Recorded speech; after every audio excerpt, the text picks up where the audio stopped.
Hello everyone, Jason here, and thank you so much for listening to the iACast.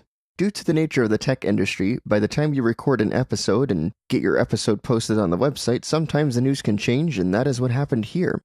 This episode was recorded on May 19th, and one of the topics we had discussed was that Huawei's Android license was pulled by Google.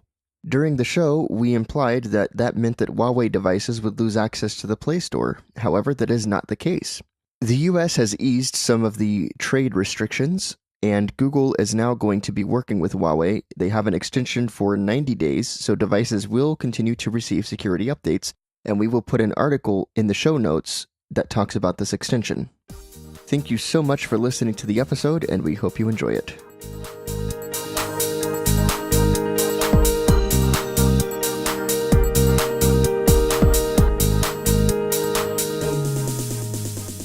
Hello everyone and welcome to episode 118 of the iACast, and this week I'm here with Aaliyah Dudley. Hello. Jason Earls. Hello. And Sarah Lanier is back with us. Hi, everybody. I'm fighting a cold, so I may not sound as normal as I usually do. Well, we are very glad to have you. Thank you. Okay, well, we've skipped a week since we did a show, but we've had a lot of good content since then. Indeed. What all have we put up, guys? Let's see, what's gone up and what's going up. This is when we have to sort things out. The Xbox One went up. Yeah, the Xbox One unbox. The Did the Instant Pot go up before? The Instant Pot is yes, the Instant up. Pot is up. Between now and our last show? Yeah. So we had a few things, so we hope you've enjoyed those, and we're going to have a lot more content coming. More. I feel like there was two, but We have so much content going through the Yeah. pipe. We have stuff. we have more stuff. more stuff. Mm-hmm. More stuff. So keep expecting more stuff and even more stuff. And I even have an announcement. Announcement? Ooh. Yes. Announcement? We are going to be looking into transcription services for all of you guys that would like to see transcripts of our shows. So that will be coming very soon to the iACast network. Awesome. Yes. Ooh. Mm-hmm. So new features, new ways to find us, because, that's going to help our search engine optimization along with accessibility. So very exciting stuff. So let's go ahead and move on to the news. And there's been some very interesting stories since we had this show last. Aaliyah, do you want to talk about this Apple lawsuit? So the lawsuit isn't new. It's the decision that the Supreme Court made that would allow the lawsuit to continue, which is new. So the lawsuit itself is not new. Consumers are suing Apple and saying essentially that the existence of the App Store as the only ability or as the only way for people to install apps on their devices is causing an inflation of prices. And customers aren't happy about it. And Apple is essentially saying, well, then that's a developer issue. You need to be you need to be going after the developers, or the developers need to be coming after us, which it doesn't hold water. They're trying to use an argument that essentially said that the customers purchasing apps were not the direct customers of Apple, which is, it just doesn't hold water. So the Supreme Court has allowed the case to continue. I don't know that the customers will win, just based on history and things like that. I think it's going to be a very tough case to win, but it's going to be interesting to see where this goes, because obviously no actual decision has been reached in the case yet, but it will definitely be interesting to see what happens. Well, and this is on top of the other lawsuits and requests by developers and others to allow for default apps in iOS. Spotify did a very big video campaign telling customers why they can't have Spotify be the default music app and, different things, and how and why Spotify can't let users sign up on iOS. Yep. So, and Audible's the same way. You cannot buy books on iOS. You can on Android. right. Because Apple takes a 30% cut of that revenue, of any digital revenue. And so there are antitrust lawsuits like crazy going on because of this.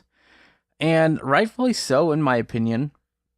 Now, some argue that if they did change these things and allowed for sideloading and other things of apps and other app stores, it would introduce viruses.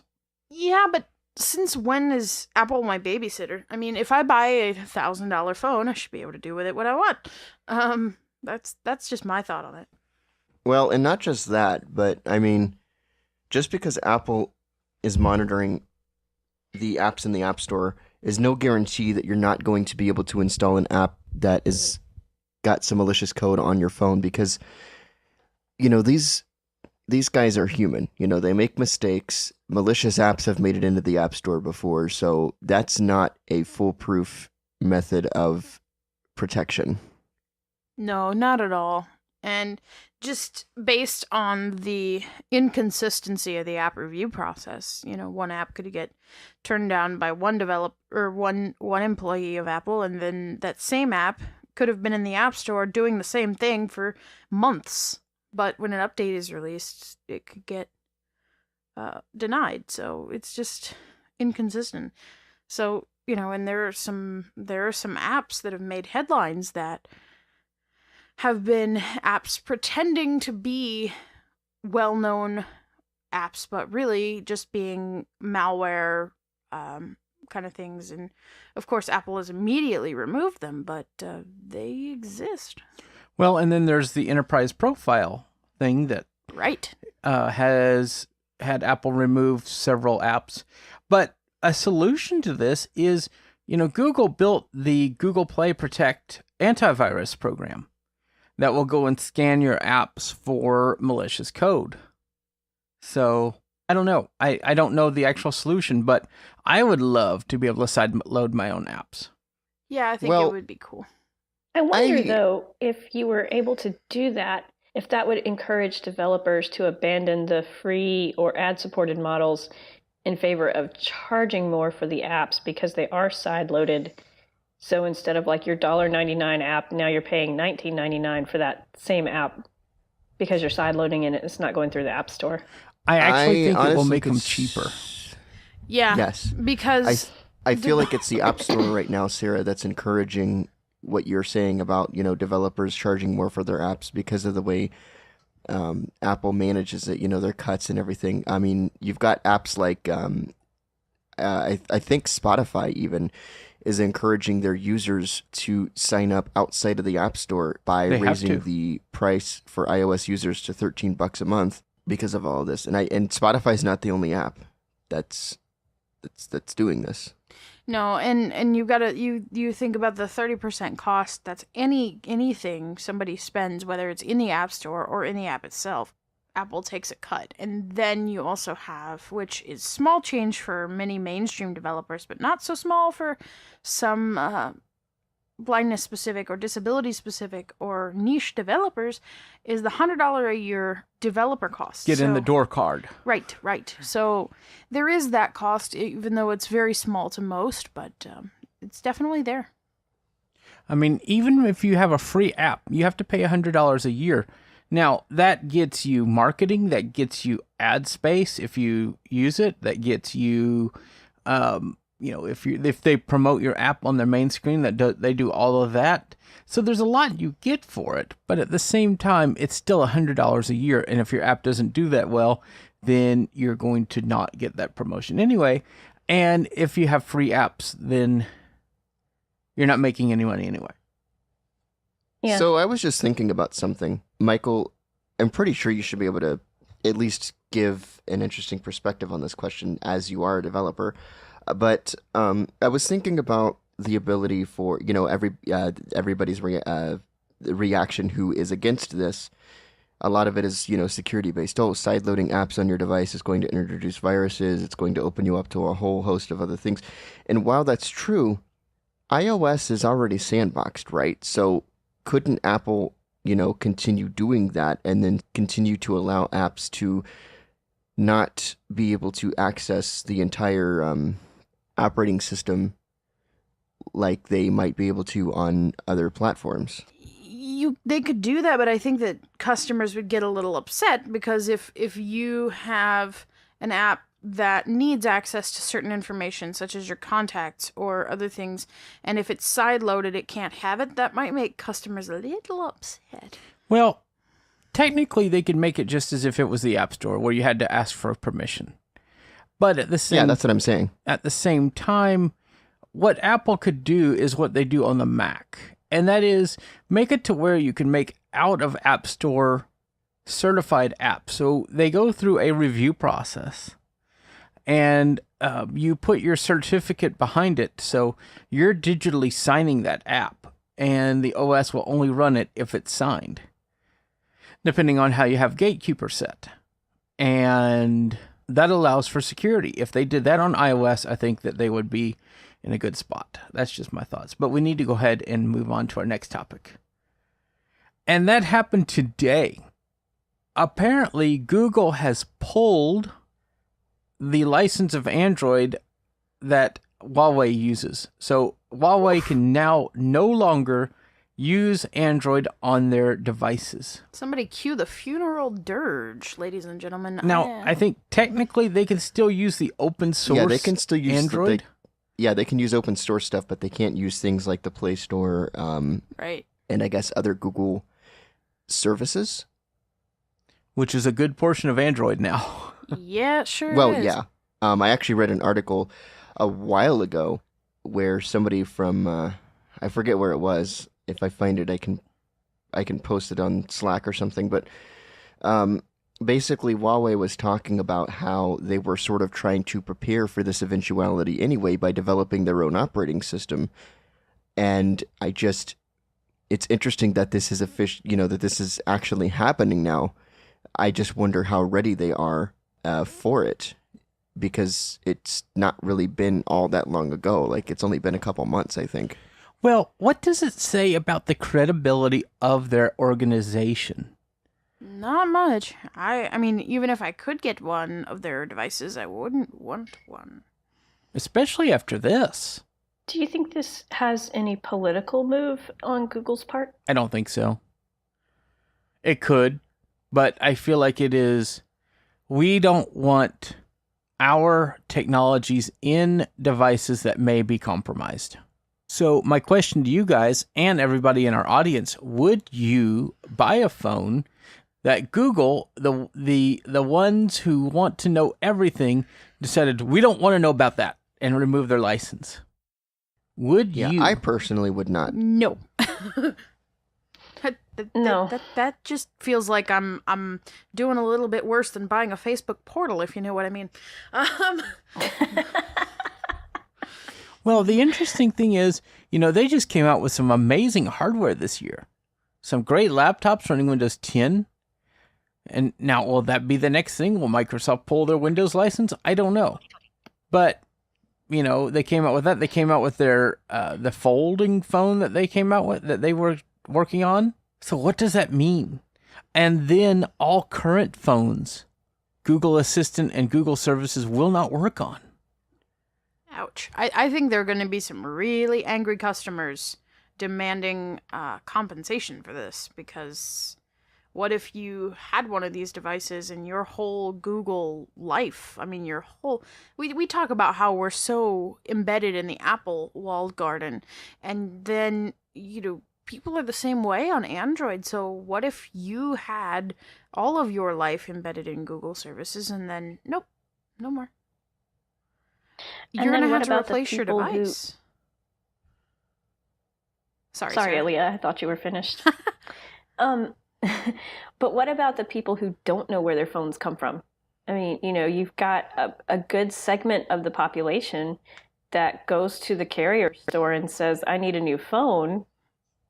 And so they may not realize what manufacturer actually makes their phone, because either they're not observant enough or they're going to get, whatever they feel is the better value. So that's only going to add to the annoyance factor, I'm thinking, because they're not going to understand why all of a sudden their phone's not working like they think it should. Yeah, definitely. Yeah, that's definitely an interesting point that you bring up, because I have come across some people who not only don't know who makes their phone, but they don't even know what phone they have, period. Like, But they don't may need know to. that it runs Android, but that's it. Like, That brings me to mind of the Big Bang Theory episode where Sheldon's in the computer store and he says and he's trying to help a customer and he says, "Now what kind of computer do you have? And please don't say a white one."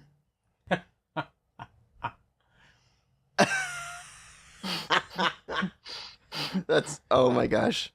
Wow. But I mean, it happens. If you're not up into technology, if that's not a hobby of yours or something that you follow, you just go and you get the phone, and a lot of times you end up with, whatever promotional phone the carrier is promoting that month. Right. Because it's the cheaper version, or, they give you some great deal and you don't pay attention to who made it. The thing about this that's,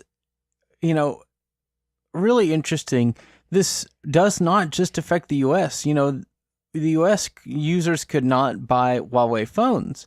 But now, not just here, but everybody in the world doesn't have Google services. So it's a global scaled issue.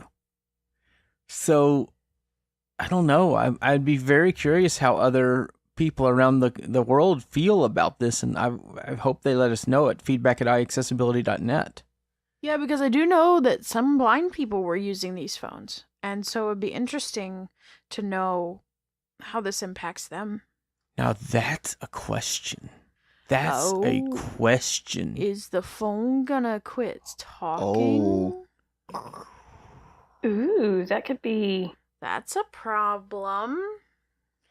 Will talkback be permanently suspended? You would... Suspend talk now- back. I was trying really hard not to actually do that. You can probably sideload the accessibility suite, but I don't know how many Google services it will need to work.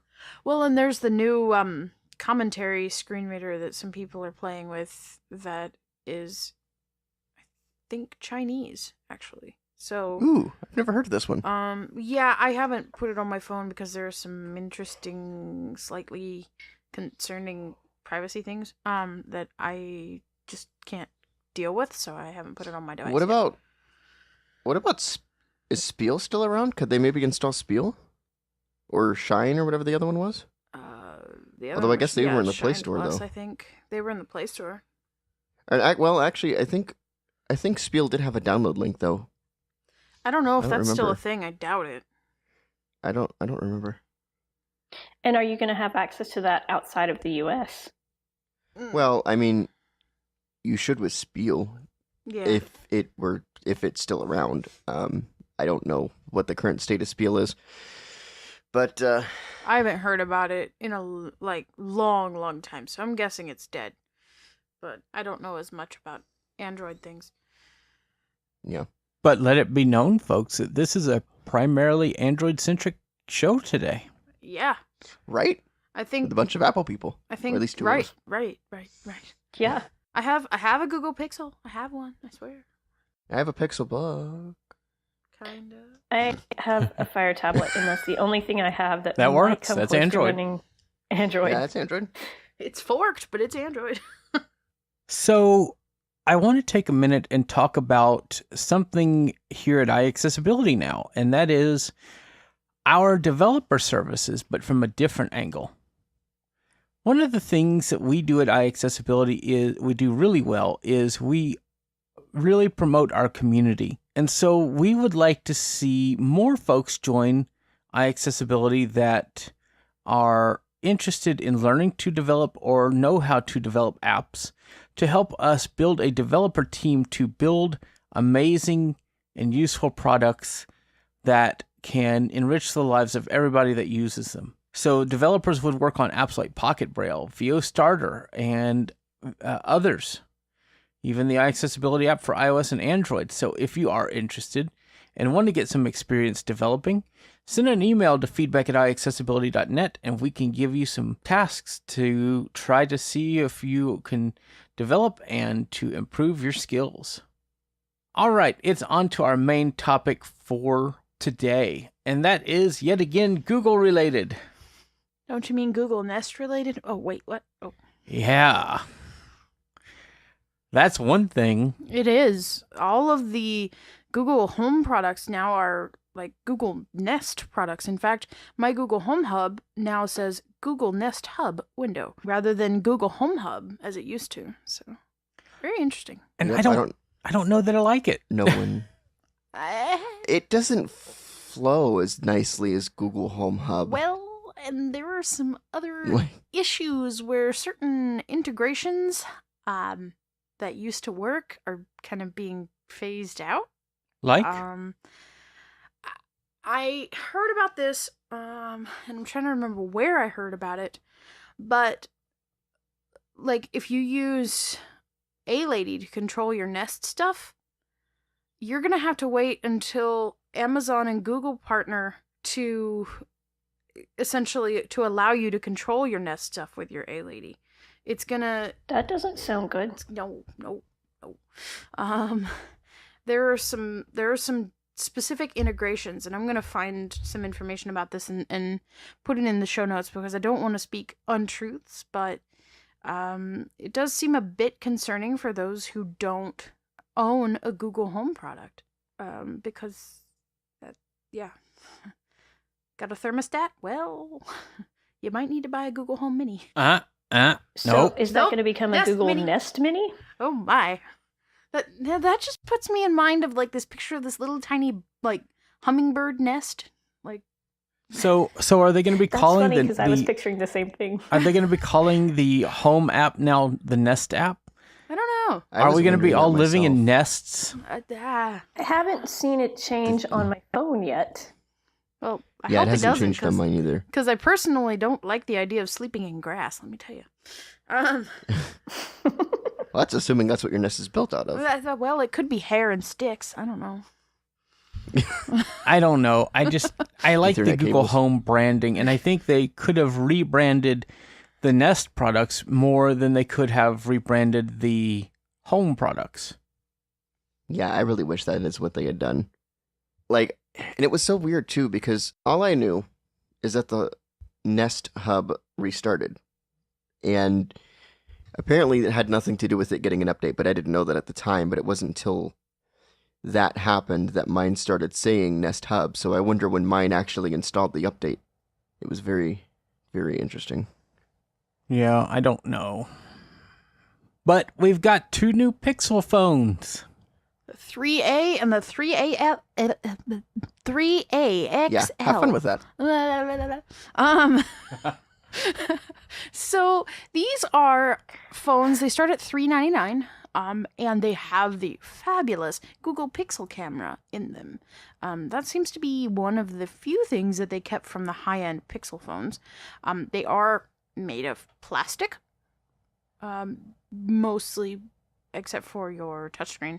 The 3A and 3A XL have headphone jacks, which, contrary to popular belief, I personally don't know that this is a step back for Google. I think their thought process might have been, well, what if people who are buying these phones may be less likely to have Bluetooth headphones?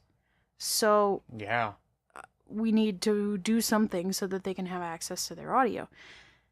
It does still use USB-C, but there is no wireless charging. So, and a slightly slower processor, but to the lay person, that's not going to matter. Well, I think it matters a little bit, but it's not going to Apps like definitely start up slower. Yeah, apps are gonna start up slower. I don't know how impactful that's going to be to something like TalkBack, but well, I mean, if there will be- TalkBack can run on the crappy little $200 Samsung whatever, it Well, can run okay. on. I mean, it won't run as well, but I don't think it's going to be a stop point for TalkBack. yeah, and don't the phones come in two sizes? Aren't they 32 and 64 gigabyte sizes? No. Oh. Only one size. And I Wow. believe that's 64. I want to say. Like, for me, that would work. That's respectable. I think it's 64. I think you're right. And I know that they have contracts with, you can buy them at carriers. Though apparently AT&T is not one of the carriers in the U.S. that you can purchase these phones from. Characters? Get it? They didn't want to play? Yeah, I got that. They didn't want to Google Play. Yeah, I'm sure Verizon still has the exclusive, though, on the financing. Probably. I would imagine I don't know. so, but I'm not sure. So these phones are nice if you want a more affordable alternative, and they are good. That's the thing, guys. They really They're are. good phones. For what you're getting a good phone. I haven't seen one yet. I'd like to see it just to check it out, but I like my Pixel 3 XL. Oh, yeah. And the nice thing is they're running stock Android. So for those of us that are a little bit of a stock Android snob, me now. Me. Hey, I tried to convert you a long time ago. Yeah, But well, no, I'm going to try Samsung. and you see how that worked. Okay. I do. I don't like it. Some people do. Some people are in love with Samsung. I'm not. Well, Personally. they make very nice looking phones. Yeah, that looks unless nice, they but- fold, then they. Well. then they- And they fold. Well, supposedly You gotta know when to they've fold them, don't you worked know? on that. I'm sure they're working No, on you it. gotta know when to. I just feel like the They are, technology's apparently. too premature. But they had to come out and say they had it. yeah. Yeah, because apparently they don't have any Google-based competition anymore. Oh, Ouch. Anyway, for those in favor of a stock Android experience, the 3A is really nice. Exactly, and I'm honestly really glad that Google has done this because ever since the Nexus 6, I think it was, when the starting price was $599 or $600, $699, something like that. I was like, Google really needs an affordable option because that was one of the great things about the Nexus phones is because they were affordable phones. They weren't crappy.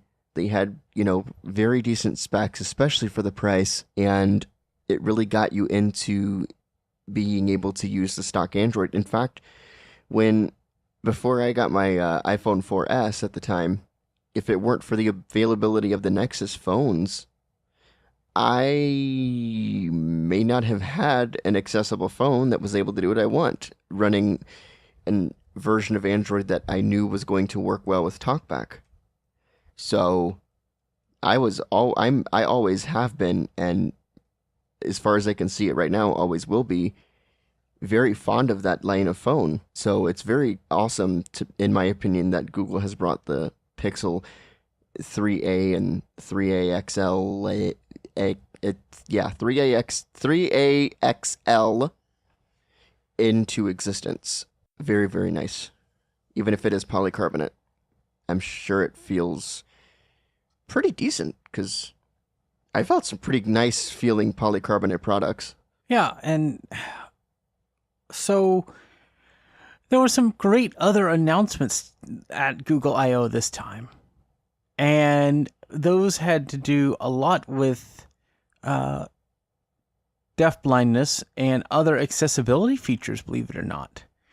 They talked about this new live captioning features that will be in Android Q that will caption videos anywhere in the OS, and I believe audio as well. What are y'all's thoughts on that? I think that's really, really neat. It'll be interesting to see how well it does, and I hope that it will play nice with TalkBack. Because, I mean, that would be kind of and I'm still disappointed about Braille, and I worry about the deafblind user being able to use the Android platform very efficiently, and so I don't know how this would work with Braille, as far as outputting the captions, but it would be interesting to know that. I think if it's done well, that it would be beneficial and reach a segment of the population that otherwise might not have access to that information. But if it's done poorly, it could be detrimental to that same segment of the population. And I think before I form an opinion on what I really think about it, I'd want to hear how it worked and how accurate it was. Because I know like the transcription for voicemail isn't always accurate and has lots of holes in it. So Yeah. I would hope that wouldn't be the case for this type of transcription. Yeah, but it's interesting because I went to a podcasting session at Access U this week. And I always thought it was, if you're going to do it right or not at all. But the consensus is some transcription is better than no transcription. And that's just fascinating to me. And it makes sense because if you have no access, you have no access. But if you have some, at least you have that. So it's a very interesting thing. Yeah, it's going to be very interesting to see how it's implemented. And honestly, just slightly sidetracking a little bit, Sarah, I think part of the issue with voicemail transcription is just the quality of the voicemails in general. There's not as much data for the transcription service as audio data for the transcription service to look at. It's also lower quality. I'm not sure. Well, yeah, that's what I'm saying. Like, the voicemail itself is lower quality, so it's not able to Yeah. distinguish what you're saying as clearly as if you were using dictate. Right. And of course, you've got the disadvantage that if you're not going to get punctuation unless the caller literally dictates that punctuation into your voicemail. So there is that as well. Well, it's interesting that you say that, Aaliyah, because that's true of Apple's voicemail transcriptions, but it's not necessarily true of carrier transcriptions. When I get a voicemail, I'm on T-Mobile, and when I get a voicemail, and I don't think I can turn this off, unfortunately. Either that or I can't make my iPhone use T-Mobile's transcriptions to appear in visual voicemail, which makes me sad. But anyway, they send me a text message. So, like, let's, if your phone number was like 1 through 0, 1, 2, 3, 4, 5, 6, 7, 8, 9, 0, it would show up as a text message from that number. And then it would say 1, 2, 3, 4, 5, 6, 7, 8, 9, 0. And then it would show me the transcription in the message.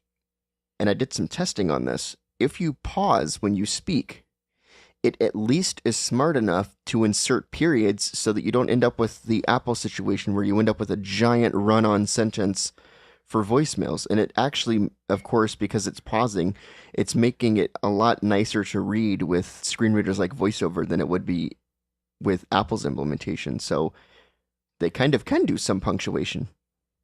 That's actually cool, Jason. I wish I had access to that. Yeah.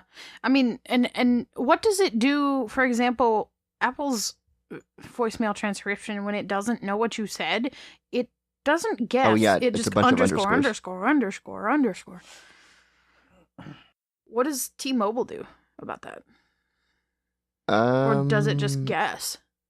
Or have you paid attention?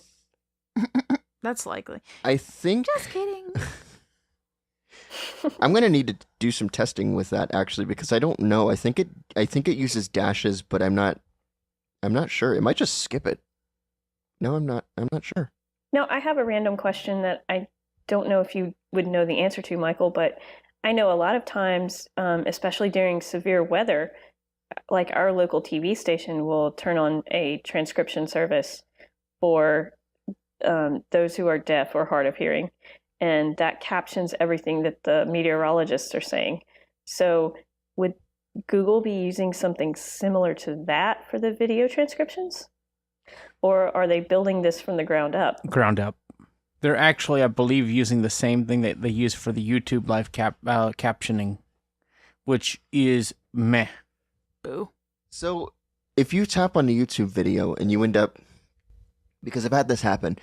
I've looked at a YouTube video and then VoiceOver starts reading what's being said as it's being said in the video. Almost it behaves like a live region. So that's their that's it. YouTube live caption stuff. Now think about how powerful that is. If you have a Braille display. Oh yeah, it would be great if you have your message display time set properly. Yeah, like I've seen that be really accurate. Actually, that will update when the it won't change the message time. It changes whenever... it updates when the video dialogue changes. Mm-hmm. They synchronize it with the dialogue of the video. Right, but I could see that, like, if I don't think that the implementation with Braille is good enough such that it would work well. I don't know. But Possibly on iOS. maybe. That's a big maybe. There are some serious Braille problems in iOS right now. So, in other news, the Google Assistant got some big updates. It got big updates, and it got smaller, because Yes. it's now going to be on device. And we're not sure if that's going to be on all Pixels, but it's saying the new Pixels later this year will have it. Boo. So, I would hope that they're going to bring it to our Pixels as well That'd be on nice, but Android Q. I doubt it. It's annoying, but I definitely doubt it. And as somebody who's not going to be updating my phone next year, I don't think. Just, that's sad. But I think when I wish. Go ahead. I was just gonna say, I wish they would bring that over to their older phones, at least the Pixel 3, if not the 2. But I feel like that should be something that the 2 would be able to. It's very interesting do as because a lot of their camera technology they bring backward, like this new night sight feature, is going to be ported back to the Pixel 2 and earlier. So I kind of hope they keep with that. Well, another interesting thing about Google Assistant, have you guys heard of, did you guys see that they're working on, I think the project is called Euphonium or Euphonia or something like that. I think it's Euphonia. Euphonia. And it's designed to make Google Assistant better able to understand you if you have something like ALS or you have some other speech Yeah, and they that's showed really a demo. neat. issues going on. That'll be good, especially for people who have thicker accents that it doesn't quite understand. And then one of the things that's interesting is they're bringing Duplex to more things. Online, you can order a ride online. You could do all kinds of things. And Duplex will now also screen your calls. Interesting. So does it talk to the robocall for you? Like, Or no, person. I'm not interested in that, and this is why. You can make it be you on your behalf. That's interesting. I wonder, I don't know how that would work, depending on the complexity of conversations. Yeah. Well, if a conversation gets too complex, I think Duplex turns it over to a actual human. Yeah. But there's really some neat Google Assistant features, and this just shows how far behind Siri really is. Yeah, it kind of does. Yeah, we need on-device Siri. Do we know if these new features are going to be available to iOS? Because I know that we, at least in iOS, do get some Duplex features with Assistant. I'm not sure how much we're going to get. So, I'm one thing that is also new is that you no longer have to try to summon your Google Assistant when it has an alarm or timer going off. You can simply say stop. So, for those of us who That will be wonderful. are incredibly good at rolling over and yelling, "Hey lady, stop," when it's 5:30 in the morning, not so good for us, but for others, it's pretty good. So they came out with some really cool stuff, and it's Google's developer conference, so I'm sure a lot of the things were dedicated to developers. But it's just very exciting to see what kind of stuff they come out with at these conferences. What was y'all's favorite thing to hear about? On-device Google Assistant, I think, for me was pretty cool. Mine's a toss-up between on-device Google Assistant and Project Euphonia. There was another one that had to deal with machine learning, I think, for Assistant. I don't remember a lot of the details anymore. I need to go back and find it. There's a I think it's BGR that has done a really good Google I/O recap, and there was all kinds of places that have done really good Google I/O recaps, and you can actually go watch the videos, can't you, still? Yes. I like the stop feature because I'm always setting a timer in the kitchen, and it would just be so much easier just to say, got it, or stop that, than to have to say, hey, to the assistant. They need a feature, like if your assistant is far enough away from you, if it doesn't stop, you could be like, don't make me come back there. And then it eventually stops your alarm.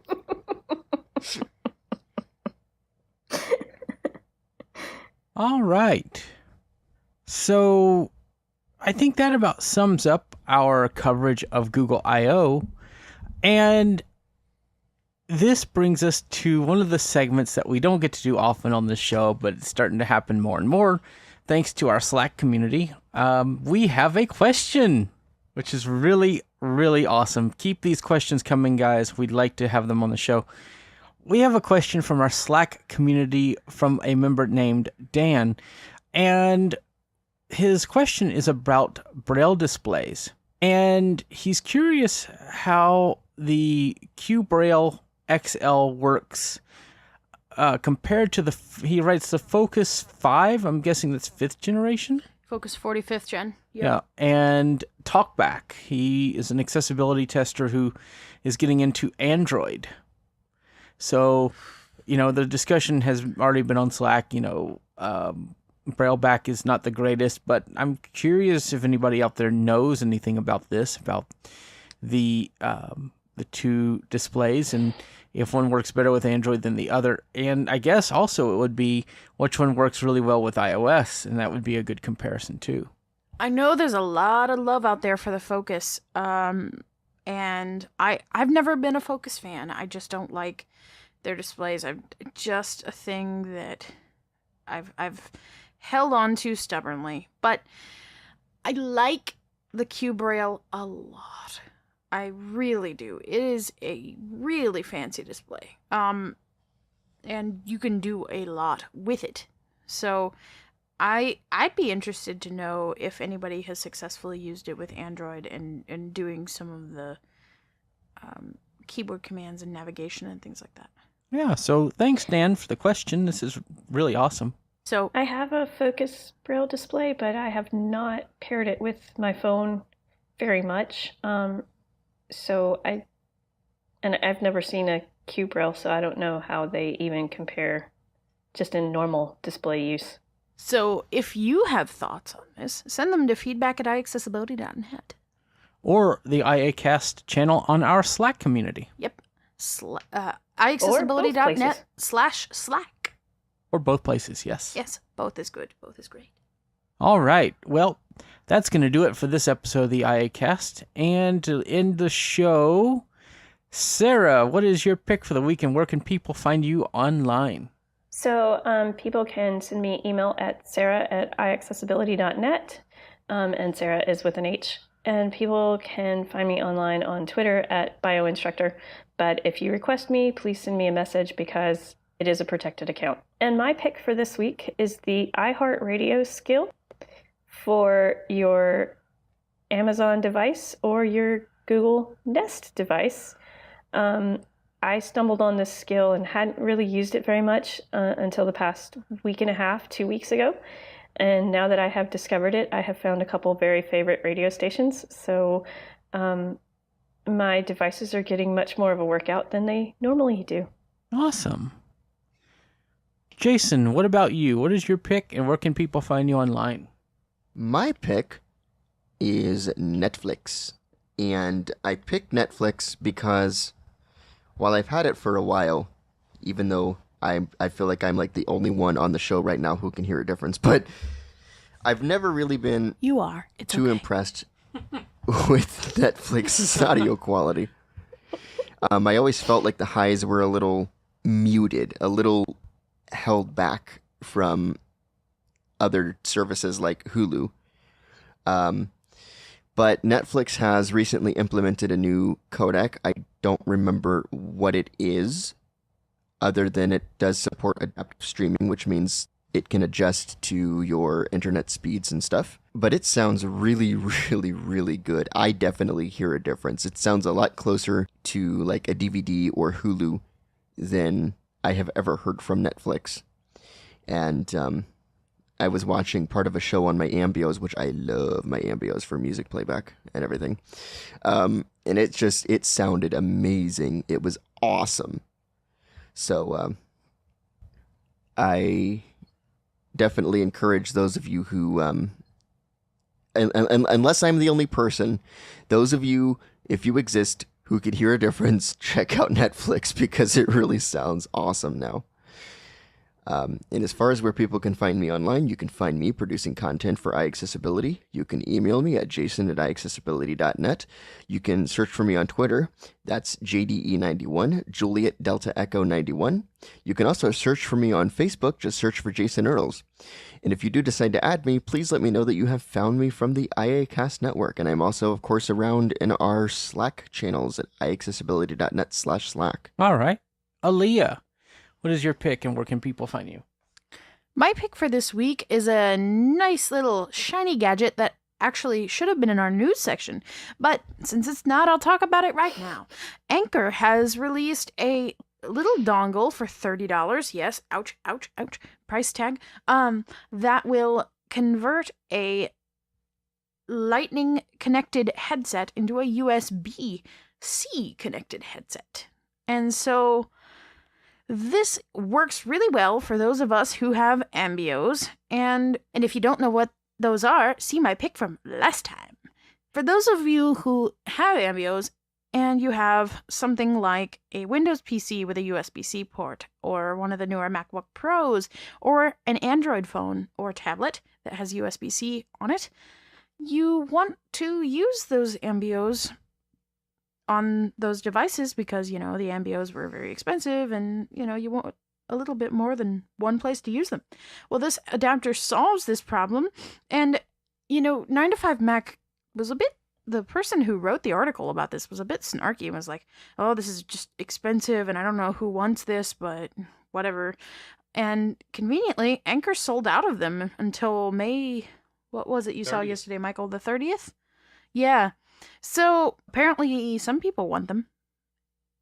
And I am one of them. It's very sturdy, very thick cable, very nicely built, and it works pretty well. Has some quirks with my particular Windows machine. Sometimes I have to switch the sound away from the dongle and back in order to get the sound to the headset.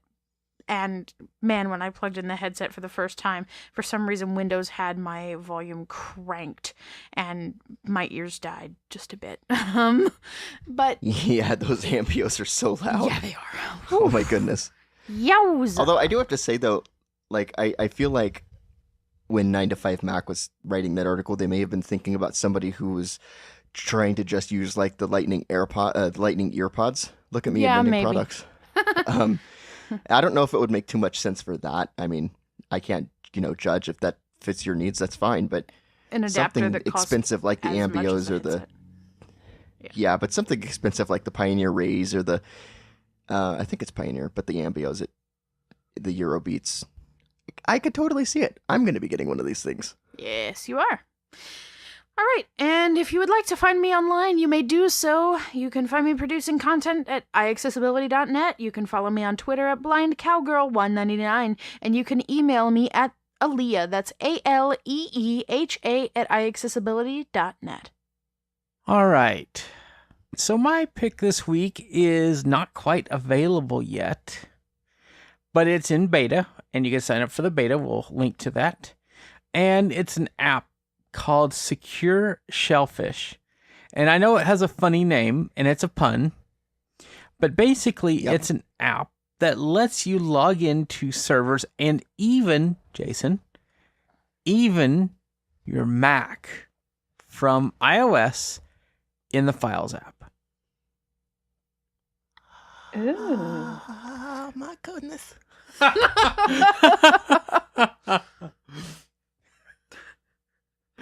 And with some how-to guides that I'm going to write on iAccessibility, you can even make that be a Mac that you leave at home when you go out on the road. Woohoo! Man, So I if would you have an iMac, shellfishly use that. Aren't you cute? And the developer has taken the time to label his buttons and is very receptive to feedback I sent him. Yeah, tell this story. So, when you first open the app, you get a help screen, and it talks about enabling the location for the app in the Files app. And it says, as shown below. Well, as shown below is a video, or silent, animated step process thing. And yes, thank you, it's GIF. But that's not helpful for voiceover users. So I emailed the developer, and within, not kidding, 30 minutes, not even 30 minutes, I had a response back from him, and he's going to put a text alternative in the app on the next build. So I'm super excited about that, and he's actually, paying attention to accessibility, which I think is really, really cool. That is really cool. This app is so well designed. It looks like it was built by Apple. That's what's incredible. And there is a pro upgrade. During the beta, it does not charge your account and gives you the features. But I intend to pay the $6.99 to unlock the pro features of this app when it comes out. It has iCloud support, guys. So you add a server on one device, you get it on the rest. That's so cool. And SSH Now, is that $6.99 a month, FTP. Michael, or is it a one-time? One time. Oh, I think Jason's happy. oh my gosh. I wonder if there's still beta slots. I don't know. If there are, Jason, you should get on the beta and help me test with voiceover. I will, and I will be secure in the knowledge that I am being shellfish.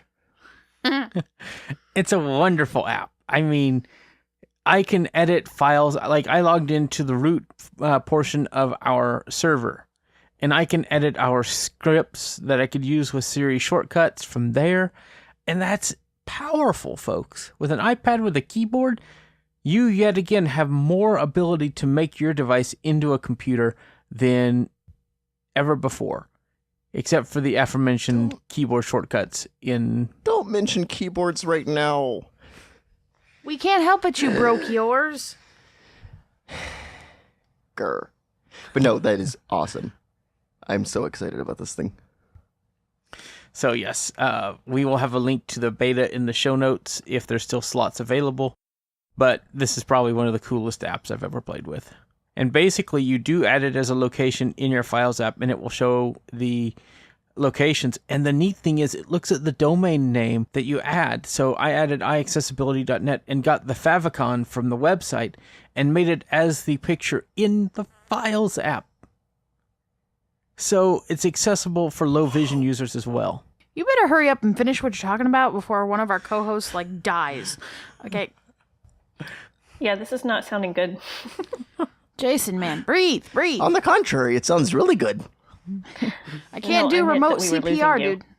Well, maybe you could contact him and he could add that as a feature into the... I mean, you can do remote login, but that's about it. And that's actually how you set it up for the Mac. Is Yeah, login. so unless you're telling me you're an AI, I would suggest calming down.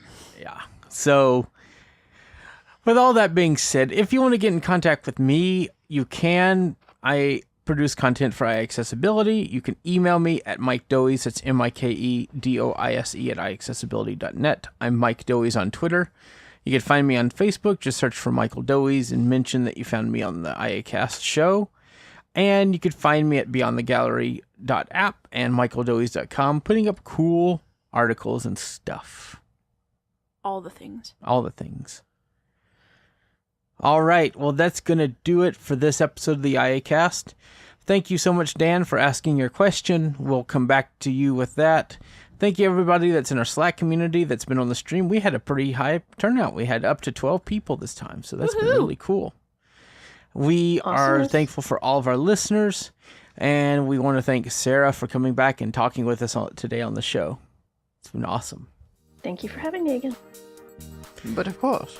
All right. Stay tuned to learn how to get a hold of us, and we'll see you next week. Bye, everyone. Bye, guys. Bye, everyone. Bye-bye. This show has been brought to you by the iACast Network. We love hearing from you. Email us at feedback@iAccessibility.net. Got Twitter? Follow us at iAccessibility1. Facebook? Search for iAccessibility. Download our free apps for iOS and Android and keep up with all of our content at iAccessibility.net. If you'd like to donate to our show, hit the PayPal button on our website and get early access to our outtakes with a donation at patreon.com/iACast. Thanks for listening. Copyright 2019, iAccessibility LLC.